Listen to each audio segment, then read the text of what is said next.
প্রিয় দর্শক, পারফিউম এমন একটা জিনিস যেটা আমরা প্রতিদিন ব্যবহার করি, মানুষকে উপহার দিই, এমনকি অনেকে পারফিউমের গন্ধ দেখে মানুষের সম্পর্কে ধারণাও তৈরি করি।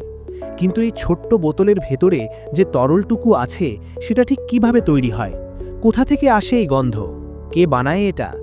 আজকের এই ভিডিওতে আমরা জানব পারফিউম তৈরির প্রতিটি ধাপ, কাঁচামাল সংগ্রহ থেকে শুরু করে একদম শেষে প্যাকেজিং পর্যন্ত। তাহলে শুরু করা যাক। পারফিউম তৈরির শিল্প হাজার হাজার বছর ধরে মানুষের সাথে আছে। প্রাচীনকাল থেকেই এর ইতিহাস পাওয়া যায়। মিশর, মেসোপটেমিয়া এবং ভারতের প্রাচীন সভ্যতাগুলোতে মানুষ ফুল আর গাছপালা থেকে সুগন্ধি তেল বের করত। তখন এই তেলগুলো ব্যবহার করা হতো ধর্মীয় আচার অনুষ্ঠানে এবং সৌন্দর্য চর্চার জন্য। মানুষ মাখন আর বিভিন্ন সুগন্ধি একসাথে মিশিয়ে শরীরে লাগাত এবং বিভিন্ন উপলক্ষে ব্যবহার করত। সময়ের সাথে সাথে বিভিন্ন সংস্কৃতি এই তেল বের করার পদ্ধতি এবং মেশানোর কৌশল আরও উন্নত করেছে। আজকে আমরা যেটাকে আধুনিক পারফিউম তৈরি বলি, সেটা আসলে সেই হাজার বছরের পুরানো ঐতিহ্যেরই উন্নত সংস্করণ। মূল ধারণাটা আজও একই, সুগন্ধি জিনিস একসাথে মিশিয়ে একটা ভালো গন্ধ তৈরি করা। কিন্তু আধুনিক প্রযুক্তির কল্যাণে এই পুরো প্রক্রিয়াটা এখন অনেক বেশি জটিল, নির্ভুল এবং কার্যকর হয়ে উঠেছে। এবার আসি পারফিউমের উপকরণের কথায়। পারফিউম তৈরি করতে পৃথিবীর নানা প্রান্ত থেকে বিভিন্ন প্রাকৃতিক উপাদান সংগ্রহ করা হয়। এর মধ্যে আছে ফুল, পাতা, গাছের ছাল, রেজিন, ফল এবং বিভিন্ন ধরনের গুঁড়ো। গোলাপ, ল্যাভেন্ডার, জ্যাসমিন এবং টিউবেরোজ এই ফুলগুলো পারফিউম শিল্পে সবচেয়ে বেশি ব্যবহৃত হয়। এছাড়া সাইট্রাস ফলের এসেনশিয়াল অয়েলও বেশ জনপ্রিয়। কমলা, লেবু আর ট্যাঙ্গারিনের খোসা থেকে তৈরি তেল অনেক পারফিউমে তাজা একটা অনুভূতি যোগ করে। স্যান্ডালউড আর সিডারের মতো কাঠের সুগন্ধ অনেক ফ্র্যাগ্রেন্সের মূল ভিত্তি হিসেবে কাজ করে। আরও একটু অবাক করা উপাদানের কথা বলি। অ্যাম্বারগ্রিস নামে একটি পদার্থ আছে যেটা কিছু বিশেষ প্রজাতির তিমির পেটে তৈরি হয়। এই পদার্থটি পারফিউমে গভীর একটা কাঠামো আর স্থায়িত্ব যোগ করে। তবে আজকাল পশু কল্যাণ এবং খরচের কথা মাথায় রেখে এই ধরনের প্রাণীজ উপাদানের জায়গায় বেশিরভাগ ক্ষেত্রেই কৃত্রিম ভার্সান ব্যবহার করা হচ্ছে। এই উপাদানগুলোর নিয়মিত সরবরাহ নিশ্চিত করা পারফিউম শিল্পের প্রথম এবং অন্যতম গুরুত্বপূর্ণ কাজ। অনেক বড় পারফিউম কোম্পানি স্থানীয় কৃষকদের সাথে এবং প্রাকৃতিক সংরক্ষিত এলাকার সাথে ঘনিষ্ঠ সম্পর্ক বজায় রাখে। এসব জায়গা থেকে পরিবেশের ক্ষতি না করে উপাদান সংগ্রহের বিশেষ অনুমতি নেওয়া হয়। ফুল বা গাছপালা সংগ্রহের সময়টাও অত্যন্ত গুরুত্বপূর্ণ, কারণ প্রয়োজনীয় তেলের পরিমাণ দিনের সময় এবং বছরের ঋতুর উপর নির্ভর করে কম বেশি হয়। উদাহরণ হিসেবে বলা যায় ডামাস্ক গোলাপের কথা। এই গোলাপ সাধারণত ভোরবেলা কাটা হয়, কারণ সেই সময় তার গন্ধ সবচেয়ে ঘন আর তীব্র থাকে। কাঁচামাল সংগ্রহের পর শুরু হয় অ্যারোমেটিক যৌগগুলো বের করার কাজ। এই শিল্পে বিভিন্ন পদ্ধতি ব্যবহার করা হয় এবং কোন পদ্ধতি ব্যবহার করা হবে সেটা নির্ভর করে উপাদানের গুণাগুণের উপর। সবচেয়ে পরিচিত পদ্ধতি হল বাষ্প ডিস্টিলেশন। এই পদ্ধতিতে গাছের উপাদান জল বা বাষ্পের কাছে গরম করা হয়। গরম হবার ফলে গাছের কোষের ভেতর থেকে ঘ্রাণযুক্ত তেলগুলো আলাদা হয়ে আসে। এই তেল বাষ্পের সাথে ওপরে উঠে আসে, যেটাকে পরে ঠান্ডা করে তরল এবং তেল আলাদা করা হয়। এই প্রক্রিয়ায় সবচেয়ে খাঁটি এসেনশিয়াল অয়েল পাওয়া সম্ভব। আরেকটি পদ্ধতি হলো ঠান্ডা চাপানো বা এক্সপ্রেশন পদ্ধতি। এই পদ্ধতিটা বেশিরভাগ ক্ষেত্রে সাইট্রাস ফলের ক্ষেত্রে ব্যবহার করা হয়।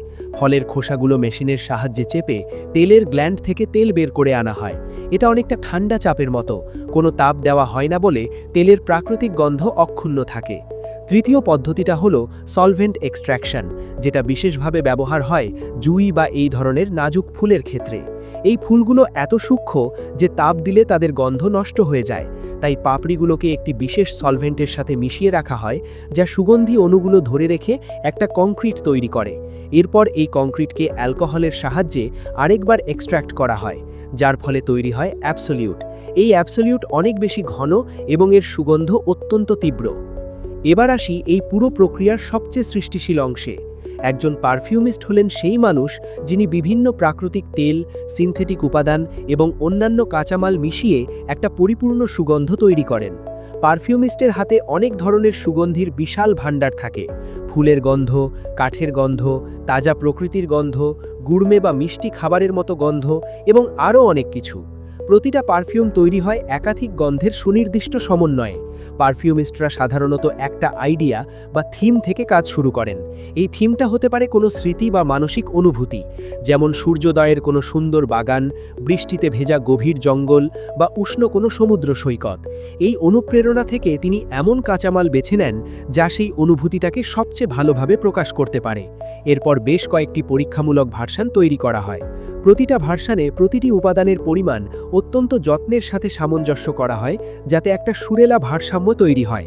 এই ধাপটা কয়েক সপ্তাহ বা এমনকি কয়েক মাস পর্যন্ত চলতে পারে, কারণ একটা ফ্র্যাগ্রেন্স ত্বকে কিভাবে বিকশিত হয়, তাপমাত্রা বা আর্দ্রতার পরিবর্তনে এটা কিভাবে আচরণ করে, সেটা বারবার পরীক্ষা করতে হয়। প্রাকৃতিক এবং কৃত্রিম উপাদানের সঠিক মিশ্রণও এই ধাপেই নির্ধারিত হয়। কৃত্রিম গন্ধের উপাদানগুলো পারফিউমের নির্দিষ্ট দিকগুলোকে আরও জোরালো বা নরম করতে ব্যবহার করা হয়। ফর্মুলা চূড়ান্ত হয়ে গেলে শুরু হয় বড় পরিমাণে উপাদানগুলো মেশানোর কাজ। পারফিউমের বেসে সাধারণত থাকে উচ্চমানের অ্যালকোহল, ডিআয়োনাইজড জল যা গন্ধে কোনো প্রভাব ফেলে না, এবং এসেনশিয়াল অয়েল বা অন্যান্য অ্যারোমেটিক যৌগের ঘনত্ব। এই ধাপেই নির্ধারিত হয় প্রোডাক্টটা কী হবে, পারফিউম নাকি টয়লেট ওয়াটার নাকি অন্য কোনো ধরনের ফ্র্যাগ্রেন্স। এটা সম্পূর্ণ নির্ভর করে এসেনশিয়াল অয়েলের শতাংশের উপর। সাধারণত পারফিউমে 15 থেকে 20% এসেনশিয়াল অয়েলের ঘনত্ব থাকে, আর টয়লেট ওডোরেন্টে থাকে প্রায় 5 থেকে 15%। মিশ্রণটা তৈরি করা হয় বড় বড় স্টেইনলেস স্টিলের ট্যাঙ্কে, যেগুলো নির্দিষ্ট তাপমাত্রা বজায় রাখতে পারে এবং যে কোনো দূষণ ঠেকাতে পারে। কিছু ক্ষেত্রে এতে অ্যান্টিঅক্সিডেন্ট এবং ফিক্সেটিভ এজেন্টও মেশানো হয়, যাতে গন্ধটা ত্বকে দীর্ঘ সময় টিকে থাকে। মিশ্রণ তৈরির পর তরলটাকে কিছুদিন থেকে কয়েক সপ্তাহ পর্যন্ত বিশ্রামে রেখে দেওয়া হয়। এই প্রক্রিয়াকে বলা হয় ম্যাসারেশন। এই বিশ্রামের সময়ে মিশ্রণের অণুগুলো সমানভাবে একসাথে মিলিত হতে পারে এবং একটি আরও সুমধুর এবং পরিণত গন্ধ তৈরি হয়। ঠিক যেভাবে ভালো ওয়াইন বা লিকার কিছুক্ষণ বিশ্রামে রাখলে তার স্বাদ এবং গুণ পরিপক্ক হয়, পারফিউমের ক্ষেত্রেও ম্যাসারেশন গন্ধের স্থায়িত্ব নিশ্চিত করে। এতে নিশ্চিত হওয়া যায় যে সময়ের সাথে গন্ধে হঠাৎ কোনো অবাঞ্ছিত পরিবর্তন আসবে না। ম্যাসারেশন শেষ হলে শুরু হয় ফিল্টারিং প্রক্রিয়া। এই পর্যায়ে মিশ্রণে থাকা যে কোনো অশুদ্ধি বা ছোট কণা সরিয়ে নেওয়া হয়। এর মধ্যে থাকতে পারে ফুলের অবশিষ্টাংশ, দ্রাবকের অবশিষ্টাংশ বা ম্যাসারেশনের সময় তৈরি হওয়া অন্য কোনো কণা। ফিল্টারিংয়ের পর সুগন্ধিটা পাঠানো হয় ল্যাবরেটরিতে গুণগত মানের পরীক্ষার জন্য। সেখানে রং, পিএইচ, অ্যালকোহলের পরিমাণ এবং প্রতিসরণের সূচক সহ আরও অনেক মানদণ্ড পরীক্ষা করা হয়। এছাড়া অভিজ্ঞ সুগন্ধি বিশেষজ্ঞরা নমুনাগুলো নাকে নিয়ে পরীক্ষা করেন এবং নিশ্চিত করেন যে ঘ্রাণের ধরন নির্ধারিত মানের সাথে সামঞ্জস্যপূর্ণ কিনা। এই পরীক্ষা অত্যন্ত জরুরি, কারণ উপাদানের মানে সামান্য পরিবর্তন বা উৎপাদনে ছোট একটা ত্রুটিও শেষ পারফিউমের গন্ধকে অনেকটা বদলে দিতে পারে। এই ধাপে ফর্মুলার স্থায়িত্বও পরীক্ষা করা হয়। বিভিন্ন তাপমাত্রায় এবং বিভিন্ন সংরক্ষণের পরিস্থিতিতে সুগন্ধিটা কেমন আচরণ করে সেটা দেখা হয়, কারণ কিছু সুগন্ধি অতিরিক্ত তাপ বা তীব্র আলোতে পড়লে রং বা গন্ধ বদলে যেতে পারে। তাই এই পরীক্ষার ফলাফলের উপর ভিত্তি করে সবচেয়ে নিরাপদ প্যাকেজিং নির্বাচন করা হয় এবং গ্রাহকদের জন্য ব্যবহারের নির্দেশ তৈরি করা হয়, যেমন সরাসরি সূর্যালোক থেকে দূরে রাখার পরামর্শ। সব মানদণ্ডে সুগন্ধি অনুমোদিত হয়ে গেলে শুরু হয় বোতলজাত করার পালা। এই পুরো প্রক্রিয়াটা আধুনিক কারখানায় সম্পূর্ণ স্বয়ংক্রিয়ভাবে পরিচালিত হয় এবং এতে পূরণ, সিলমোহর এবং লেবেল লাগানো সব কাজ একসাথে হয়। মেশিনগুলো প্রতিটি বোতলে ঠিক নির্দিষ্ট পরিমাণ পারফিউম ভরে এবং তারপর একটা ঢাকনা বা স্প্রে ভাল্ব দিয়ে বোতলটা সিল করে দেয়। এরপর প্রতিটি ইউনিটে পারফিউমের নাম, কনসেন্ট্রেশন, প্রয়োজনীয় উপাদানের তথ্য এবং একটি লট নম্বর দেওয়া হয়, যা ভবিষ্যতে ট্র্যাকিংয়ের কাজে লাগে। প্যাকেজিং মেটেরিয়াল অবশ্যই এমন হতে হবে যা অ্যালকোহল এবং বিভিন্ন রাসায়নিক বিক্রিয়ার বিরুদ্ধে টেকসই। তাই বেশিরভাগ পারফিউম কাঁচের বোতলে সংরক্ষণ করা হয়। তো এই ছিল পারফিউম তৈরির পুরো যাত্রা। কাঁচামাল সংগ্রহ থেকে শুরু করে তেল বের করা, পারফিউমিস্টের সৃষ্টিশীল ফর্মুলা তৈরি করা, মিশ্রণ, ম্যাসারেশন, পরীক্ষা নিরীক্ষা এবং সবশেষে সেই সুন্দর কাঁচের বোতলে ভরে তোমার হাতে পৌঁছানো। প্রতিদিন আমরা যখন পারফিউম লাগাই তখন হয়তো ভাবি না যে এই ছোট্ট একটা বোতলের পেছনে কতটা পরিশ্রম, কত মানুষের কাজ এবং কত বছরের ঐতিহ্য জড়িয়ে আছে। পারফিউমিস্টের সেই সৃষ্টিশীল আর্টটা সত্যিই অসাধারণ, যেখানে বিজ্ঞান আর শিল্প একসাথে মিলে একটা অনুভূতি তৈরি করে।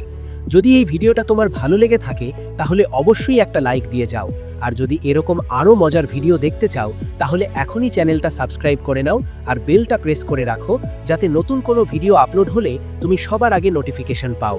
কমেন্টে জানাও তোমার পছন্দের পারফিউম কোনটা এবং পরবর্তী কোন বিষয় নিয়ে ভিডিও দেখতে চাও। সেই পর্যন্ত ভালো থেকো, সুস্থ থেকো। আবার দেখা হবে পরের ভিডিওতে।